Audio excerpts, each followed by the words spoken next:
akan memenuhi kewajiban Presiden Republik Indonesia dengan sebaik-baiknya.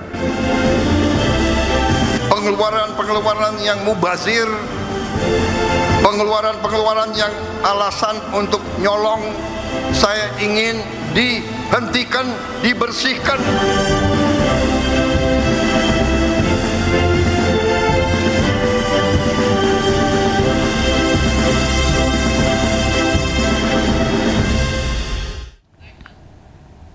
Pemirsa, Presiden Prabowo Subianto izinkan warga negara asing pimpin badan usaha milik negara. Menurut Prabowo, pemerintah telah ubah aturan untuk perbolehkan ekspatriat jadi pimpinan di BUMN. Hal ini disampaikan Presiden Prabowo Subianto saat berdiskusi bersama Forbes yang digelar di salah satu hotel di Jakarta. Prabowo mengaku telah menginstruksikan manajemen BPI dan Antara untuk menjalankan bisnisnya dengan standar internasional. Prabowo juga menyebut telah menginstruksikan untuk memangkas jumlah BUMN dari sekitar 1.000 hanya menjadi 200 BUMN. Ia berharap langkah pemangkasan tersebut akan meningkatkan pendapatan dari BUMN di Indonesia. You can look for the best brains, best talents, and I've changed the regulations. Now expatriates, non-Indonesians can be leading our SOEs.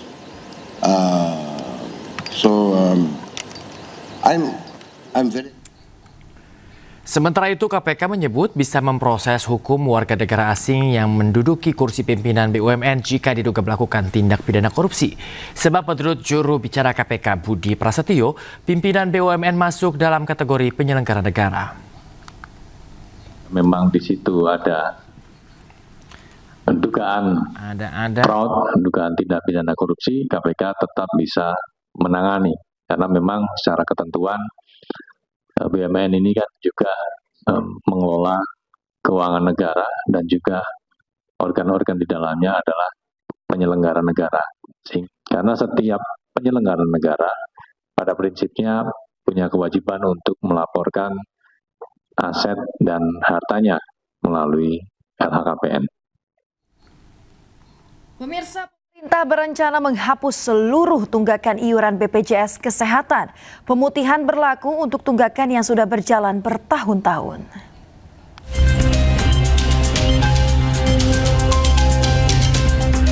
Pemerintah berencana memutihkan atau menghapus tunggakan iuran peserta BPJS Kesehatan.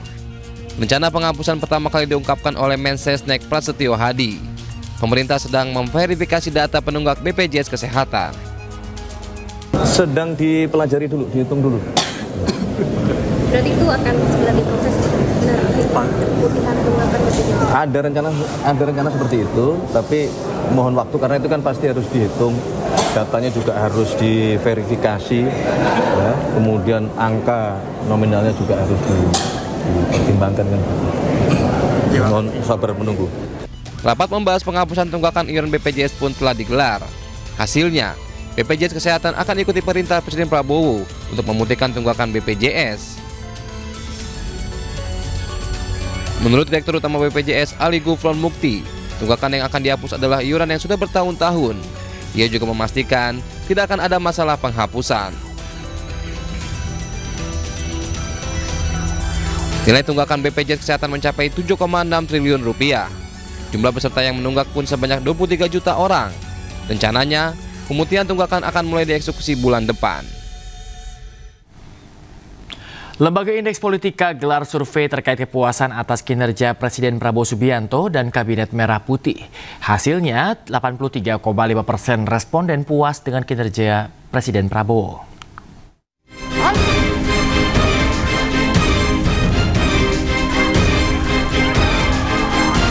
Jelang setahun masa pemerintahan Presiden Prabowo dan Wapres Gibran Rakabuming Raka, hasil survei Lembaga Riset Indeks Politika menunjukkan tingkat kepuasan publik terhadap Presiden Prabowo Subianto menembus angka 83,5%. Survei yang digelar pada periode 1 hingga 10 Oktober 2025 melibatkan 1.600 responden di 27 provinsi yang dipilih secara acak menggunakan metode multi-stage random sampling.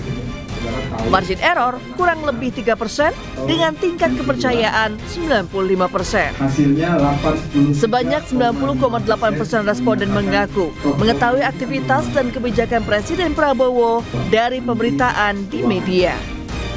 Tingkat kepuasan cukup tinggi, masih cukup tinggi. 3,5. Iya, jadi mungkin ya biasa kalau kekurangan sana sini juga normal seperti itu. Jadi kalau dari data yang kami dapatkan, tingkat kepuasan terhadap kinerja pemerintah secara umum masih sangat bagus. Kinerja para menteri juga mendapat sorotan luas. Survei mencatat 87,5% responden mengetahui aktivitas dan kebijakan para pembantu presiden. Sejumlah menteri yang paling dikenal publik antara lain Menkeu Purbaya Yudi Sadewa dengan program stimulus 200 triliun rupiah, Menteri SDM Bahlil Lahadalia dengan program biodiesel 45, serta Mentan Andi Amran Sulaiman dengan program swasembada beras. Dari Jakarta, Rani Sanjaya, iNews melaporkan. Pemirsa, Menteri Keuangan RI Purbaya Yudi Sadewa meluncurkan layanan pengaduan bernama Lapor Pak Purbaya. Layanan ini diharapkan dapat memastikan suara masyarakat didengar langsung oleh pemerintah. Pidato yang spesial. LPS juga lembaga penting.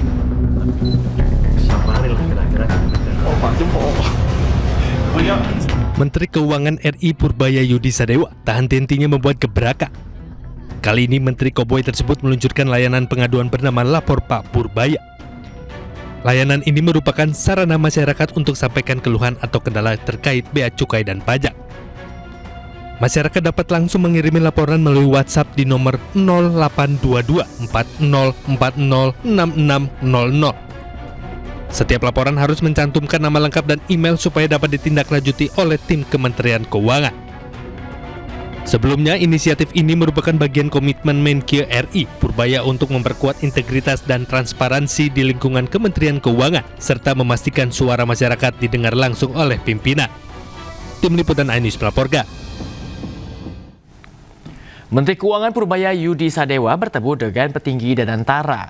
Dalam pertemuan tersebut, salah satu yang dibahas adalah hutang kereta cepat. Menurut Purbaya, pihak Danantara saat ini tengah mempelajari mekanisme pembayaran hutang kereta cepat tanpa menggunakan APBN. Menurut Purbaya, seharusnya Danantara bisa membayar sendiri hutang Wush karena Danantara memperoleh keuntungan dari BUMN. Ada pembahasan, tapi mereka bilang mereka akan pelajari lagi seperti apa. Oh, mereka ngotot aja. Arahnya mau kemana sih Pak? Arah solusinya Bapak terkait dengan kereta cepat ini lebih baik diinjeksi dari Danantara aja, tidak pakai APBN, sudah disampaikan langsung dari Bapak Rosan ya? Sudah saya sampaikan, kenapa? Karena kan Danantara terima dividen dari BUMN kan, hampir 90 triliun, 80 triliun, hampir 90 triliun lah. Itu cukup untuk nutup yang 2 triliun bayaran tahunan untuk kereta api cepat. Pemirsa, hanya ramai saat liburan dan sepi pada hari biasa, utang Wush kini menjadi beban. Meskipun Wush mengklaim telah melayani 11,7 juta penumpang sejak pertama kali beroperasi, namun nyatanya utang proyek ini tetap tinggi.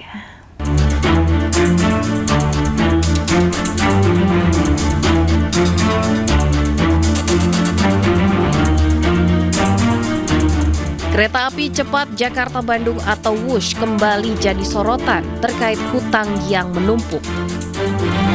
Pasca beroperasi, proyek kereta cepat Wush menyisakan hutang dengan nilai fantastis, yaitu 116 triliun rupiah. Menteri Keuangan Purbaya Yudi Sadewa menegaskan BPI Danantara seharusnya mampu membayar hutang kereta cepat Wush. Begini, bukan utang yang nggak dibayar. Kan pemerintah apa, kalau dulu kan semuanya pemerintah yang tadinya begitu kan, tapi ketika sudah dipisahkan dan seluruh dividen masuk ke Danantara cukup mampu untuk membayar itu. Jadi bukan nggak dibayar utangnya, dibayar tapi Danantara, bukan APBN. PT Kereta Cepat Indonesia China atau KCIC buka suara terkait keengganan Menteri Keuangan Purbaya menutupi pembiayaan hutang Kereta Cepat Jakarta-Bandung atau WUSH. Corporate Secretary PT KCIC mengatakan tetap percaya dukungan pemerintah dalam mencarikan jalan keluar menyelesaikan masalah hutang WUSH.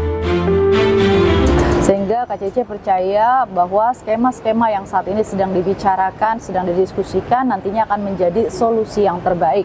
Dan tentunya koordinasi juga terus dilakukan bersama kementerian terkait seperti Kemenko Infrawil, Kementerian Perhubungan dan sejumlah kementerian lainnya, serta bersama Danantara, BP BUMN dan juga para pemegang saham.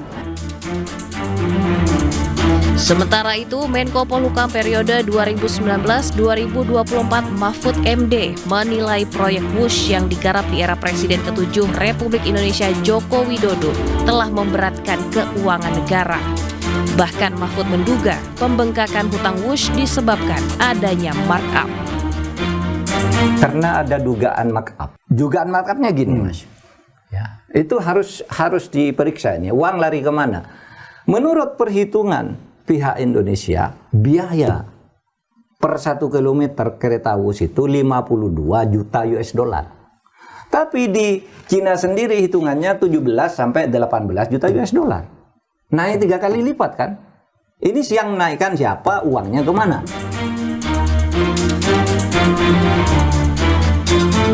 Hanya ramai saat liburan dan sepi pada hari biasa, hutang WUSH kini jadi beban. Meskipun WUSH mengklaim telah melayani 11,7 penumpang sejak pertama kali beroperasi. Namun nyatanya hutang proyek yang 70%-nya dibiayai dari pinjaman China Development Bank ini tetap tinggi. Beban bunga tahunan proyek ini bahkan mencapai 1,9 triliun rupiah. Tim Liputan iNews melaporkan.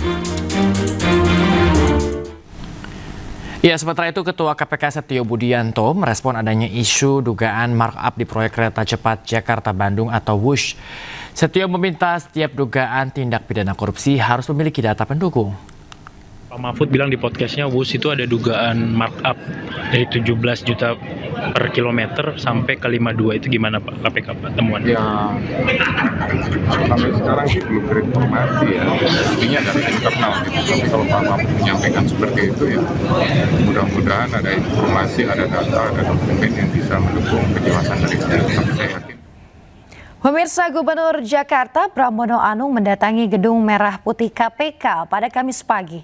Kedatangannya dalam rangka untuk berkonsultasi terkait upaya pembongkaran dan pembersihan tiang monorel dan persoalan tanah Rumah Sakit Sumber Waras.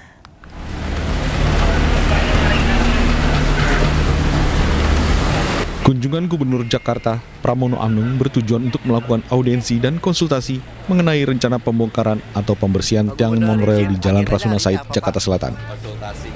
Dalam audiensi pemerintah Provinsi Jakarta dengan KPK, Pramono sampaikan telah mendapat arahan dari pimpinan KPK dan juga telah menerima surat dari Kejaksaan Tinggi Jakarta terkait rencana pembongkaran tiang monorail. Yang pertama berkaitan dengan keinginan pemerintah Jakarta untuk segera melakukan pembersihan ataupun menyelesaikan persoalan monorail yang ada di sepanjang jalan Rasuna Said ini. Selain pembahasan tiang monorail, Pramono juga telah berkonsultasi terkait persoalan tanah Rumah Sakit Sumber Waras yang sudah terbengkalai sejak tahun 2014 silam.